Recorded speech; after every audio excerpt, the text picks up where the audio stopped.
Sir आप देखिए public office holder है, पब्लिक ऑफिस होल्डर है इसलिए कर रहे हैं। आप ये ऐसी बात कर नहीं सकते। देखिए ये सिर्फ अभी आप ट्रैफिक देखिए, आपने सर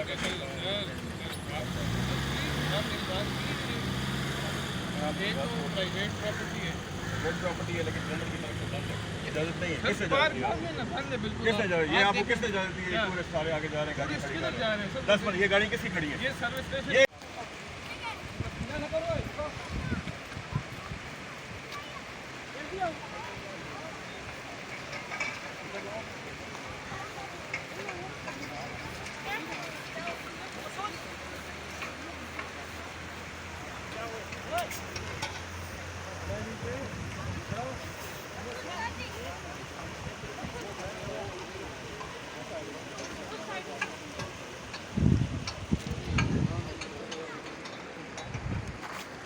सर